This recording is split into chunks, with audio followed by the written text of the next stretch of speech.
나를 안위하시는 하나님, 나를 위로하시는 하나님. 서양 정신사에 죽음에 대한 유명한 경구가 있습니다. 메멘토 모리, 즉 죽음을 기억하라 라는 말입니다.希腊의 고대 황제는 부하들에게 이렇게 명령을 했답니다. 너희들이 나한테 인사할 때 안녕하셨습니까? 편히 주무셨습니까가 아니라 언제나 메멘토 모리 이렇게 인사하라. 즉 다시 말해서 죽음을 기억하십시오 황제님 라고 인사를 하라고. 이 황제는 그 소리를 들을 때마다 항상 마지막처럼 일했고 죽음을 준비하듯이 그분은 살았다라는 일화가 있습니다. 우리가 읽은 성경은 절대로 이 죽음의 문제를 피해가지 않습니다.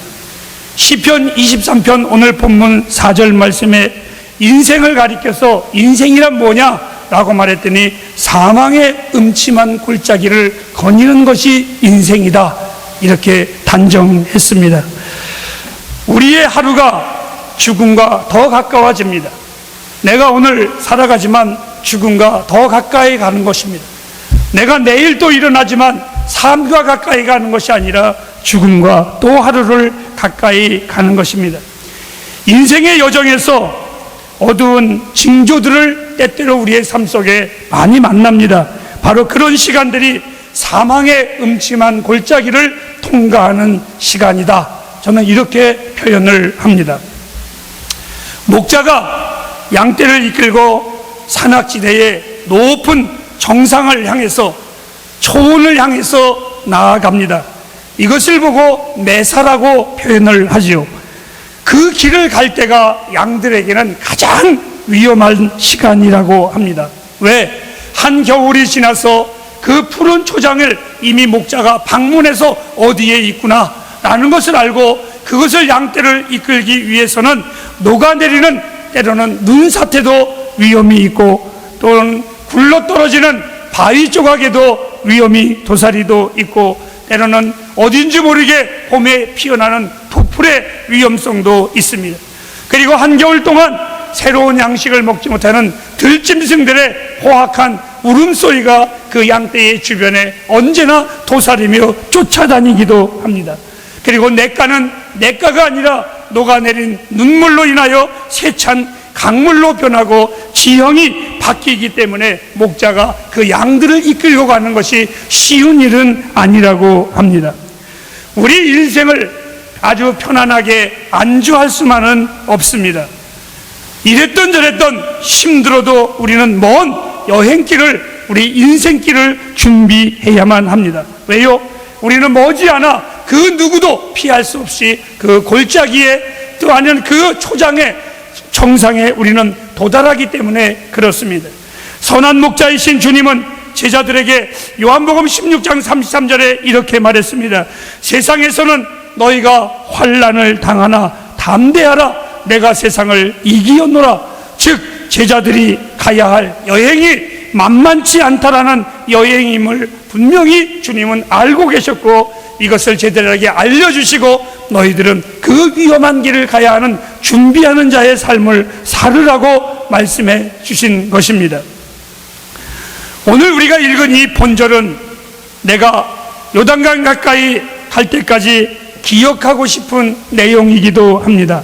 내가 사망의 음침한 골짜기를 다닐지라도 해를 두려워하지 아니하면 주께서 나와 함께 하심이라. 오늘 성경에 말하는 이 사망의 음침한 골짜기, 좀 더 쉽게 표현하면 깊은 어두움이라는 뜻입니다. 인생은 정말 깊고 어둡습니다. 그리고 사망 자체가 아니더라도 사망의 그림자를 우리는 늘 만납니다. 때때로는 아픔이 있을 때에 내가 그 아픔을 나았어 라고 말하지 않냐고, 와 죽을 뻔했어 라는 표현을 이제는 쓰고 있습니다. 질병과 사고, 실패와 아픔, 이러한 모든 것들은 바로 어찌 보면 우리의 삶의 죽음의 그림자라고 표현해도 과언이 아닐 것입니다. 진정 지혜로운 자는 죽음을 준비하며 살아가야만 합니다. 왜 여러분들 죽음이 두려운지를 알고 계십니까? 그것은 이 죽음은 세 가지 때문에 우리는 항상 두려워하고 있습니다. 그 첫째는 상실의 두려움입니다. 모든 것을 남기고 홀로 가야 하기 때문에 두려운 것입니다. 내가 가지고 있는 모든 것들을 다 놓아야 되기 때문에, 그 상실감 때문에 때때는 우리의 마음속에 죽음을 두려워합니다. 두 번째로는 고통의 두려움입니다. 죽음이 두려운 것이 아니라 죽어가는 것이 두려운 것이 인생이기도 합니다. 그리고 세 번째로 죽음은 고독의 두려움이 있습니다. 죽음은 홀로 죽어야 하기 때문에 이 죽음의 골짜기는 아무도 동행할 수가 없습니다. 아무도 이 죽음만큼은 같이 갈 수도 없고 위로해 줄 수도 없습니다. 그런데 이 골짜기에서 해를 두려워하지 않을 수 있다는 것, 이것이 얼마나 큰 능력이고 얼마나 감사한 건지, 그 해답이 바로 주께서 나와 함께 하십니다. 여러분, 병원에 갔을 때에 아내와 함께 가지만 그때는 수술을 할 때에는 내가 그 안에는 들어가지 못하고 그 안에는 의사가 그를 맞이할 수밖에 없습니다. 여러분, 우리의 인생 함께 가는 것 같으지만 끝내 그 죽음에서는, 그 이생에도 하나님이 계시기에 우리는 두려워할 필요가 없습니다. 목동은 말합니다. 양들의 가장 위험한 시간, 목자는 그 어느 때보다 가장 진정하고 가장 그의 모든 시선을 그 양들에게 쏟을 때, 그 양들에게 한 번의 눈도 떨어뜨리지 않을 수 없는 가장 위급한 시대가 양들을 이끌고 갈 때입니다. 그리고 그 골짜기를 걸어갈 때에 목자는 양들에게 계속해서 소리를 냅니다. 그 소리는 딱 하나입니다. 양들아, 걱정하지 마. 내가 너희들을 반드시 함께 할 거야. 내가 너희를 절대로 놓치지 않을 거야. 내가 반드시 너희를 지킬 거야. 여러분, 그 목자의 음성을 듣고 걸어가는 양들, 목자는 그 골짜기가 가장 긴장된 골짜기인데 오히려 그 양들에게 있어서의 골짜기는 가장 기쁨의 소리를 낼 수 있는 은혜의 골짜기라고 증언하고 있습니다.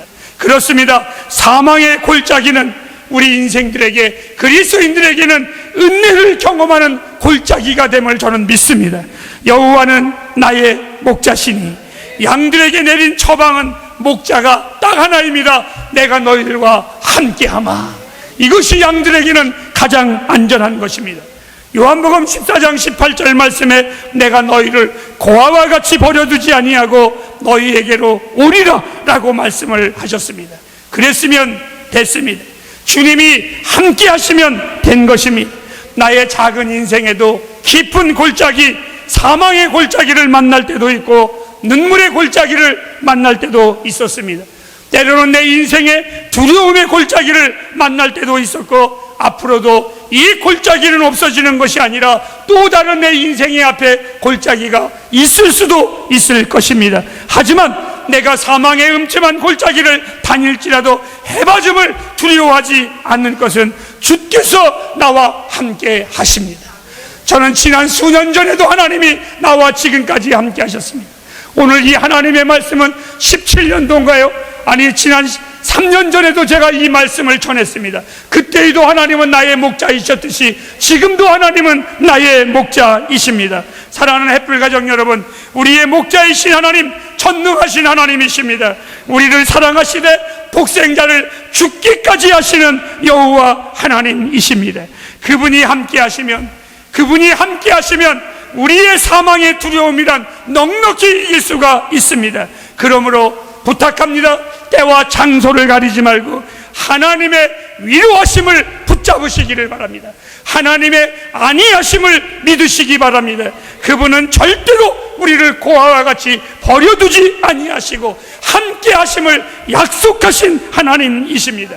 시편 23편 4절, 오늘 본문은 이렇게 말했습니다. 주의 지팡이와 막대기가 나를 안위하시나이다. 나를 보호하시나이다. 나를 위로하시나이다. 나는 믿습니다. 하나님이 나와 함께 하심을.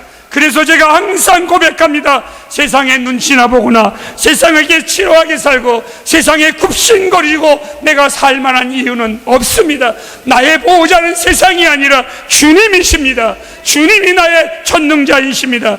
양은 위험할 때 그가 할 수 있는 것은 딱 하나입니다. 소리를 내서 우는 것입니다. 오늘 우리 성도님들이 내는 위기의 SOS의 신호는 바로 기도입니다. 우리는 SOS 위급 신호를 보내는 방법에 익숙해야만 합니다. 우리의 삶의 시련과 위험에 그 어떠한 징조가 보일 때 기도하시기를 바랍니다. 시편 86편 17절 말씀에 다윗은 말했습니다. 나의 환난 날에 내가 주께 부르짖었더니 주께서 내게 응답하셨다고. 요한복음 14장 14절에도 말했습니다. 내 이름으로 너희가 무엇이든지 구하라. 그리하면 내가 시행하리라. 아니, 응답하겠다가 아니라 시행하시겠다고 주님은 말씀하셨습니다. 오늘 내 이름으로 구하는 자에게 우리가 구하기만 하면 주의 지팡이와 주의 막대기를 들고 달려오시는 분, 그분이 바로 우리의 선한 목자이십니다. 주님은 우리를 절대로 버려두시지 않습니다. 나는 그 점을 확신합니다. 햇불이여, 주님을 믿으십시오. 주님을 믿으십시오. 지금 믿으십시오. 확고하게 예수를 믿으시기 바랍니다. 사랑하는 햇불 가족들에게 진심으로 제 개인의 신앙의 고백을 드리면서 마치려고 합니다. 하지만 여러분에게 그러한 은혜가 저의 은혜이지 여러분의 전적인 은혜만은 아니지만 함께 나누고자 하는 마음으로 제가 고백을 합니다. 나의 입술에서, 나의 인생에서, 나의 인생의 여정을 생각할 때마다 툭 튀어나오는 고백의 찬양이 있습니다. 나는 믿노라 하나님이 나와 함께 하심을. 하나님이 나와 함께 하심은 내 인생의 가장 놀라운 복입니다. 어떤 이들은 목사님 주변에 이런 사람이 있고 저런 사람이 있고 이런 혜택도 저런 혜택도 받아서 참 복입니다. 맞습니다. 복입니다. 그러나 그것은 곁다리 복입니다. 내 인생의 정말 참 복은 주님이 나의 목자이십니다. 아까도 말씀드렸다시피 저는 3년 전에도 햇불에 이 시편 23편 말씀을 전했습니다. 지금도 저는 여러분에게 동일하게 전합니다. 하나님은 나의 목자이십니다. 나의 보호자이십니다. 햇불 가정 여러분, 우리 이 시간 다 일어나셔서 4절 말씀을 다 같이 읽고 하나님의 말씀을 마치도록 하겠습니다. 우리 다 같이 크게 한번 읽어보실까요? 시작. 내가 사망의 음침한 골짜기로 다닐지라도 해를 두려워하지 않을 것은 주께서 나와 함께 하심이라. 주의 지팡이가. 아멘.